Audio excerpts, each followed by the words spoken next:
Mark Matthews is with us to run us through the global setup. He's, of course, with Bank Julius Baer and Company. Mark, great to have you with us here. Good morning. Thanks for your time. The market reacted in a violent fashion to the retail numbers in the US. Big jump in yields, etc. But since then, I mean, I think some nerves have been soothed. I guess retail sales were weaker. Continuing jobless claims were weaker, were higher. So in that sense, soft in that as far as the data is concerned. What's your sense, Mark? What's the market grappling with? Is it just a question of when and how much as far as rate cuts go? I don't think the market is so concerned about when anymore. We're past that now.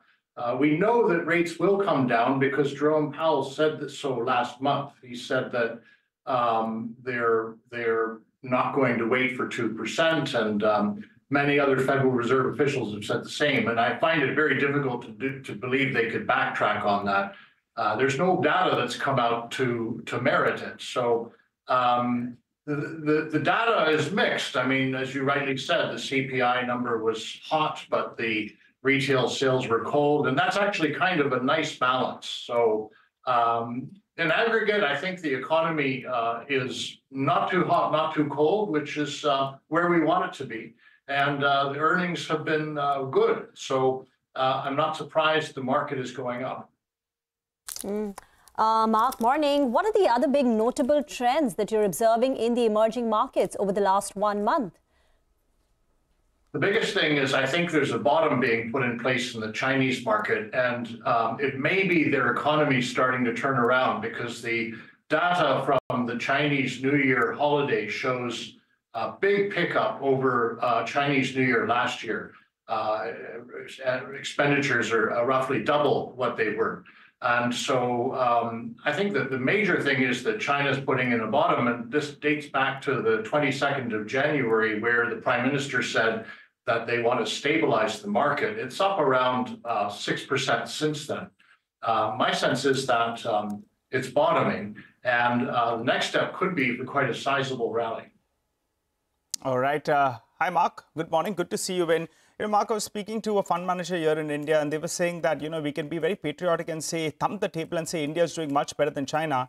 But otherwise, if you want to make money, maybe, some allocation to China at this level would be more wise. What's your view on that? Do you think incremental money that comes out to the emerging markets, will it start flowing towards China at these valuations? Yes, India is a structural story, but in the near term, will China outperform? I can't actually answer because I think India has its own attributes. But if you just look back in history, it's very clear that the better market has been India. $100 invested in India 30 years ago would be about $1,800 today. $100 in China would be $150 today. So the magnitude between the two, the difference is extraordinary. And I think just speaks multiples about the different corporate sectors. Basically, the nature of the companies is very, very different. And so I think we can have a trade in China, but it's not a market I would own for the long term, though. A beautiful example, Mark. I like the way you put that. So it appears that, China could get some allocation, but not at the cost of India, right? No, it could get it at the cost of India, but I'm just thinking that longer term, India is still the one that will do much, much better. There are issues in the corporate sector in China that prevent it from basically having a stock market that does well over time. Mark, there were all these headlines yesterday. This country in a technical recession, that country. I think there was UK, there was Japan, there was, I think, one more European country. What do you make of it?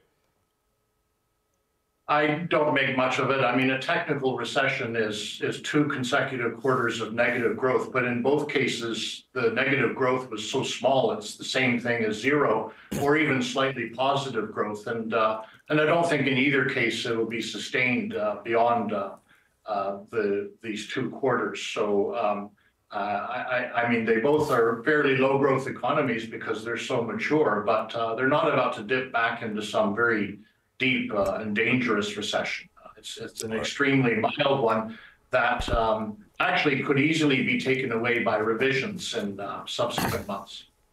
All right, Mark, we'll leave it there. It's a pleasure having you with us as always. Great speaking with you. Well.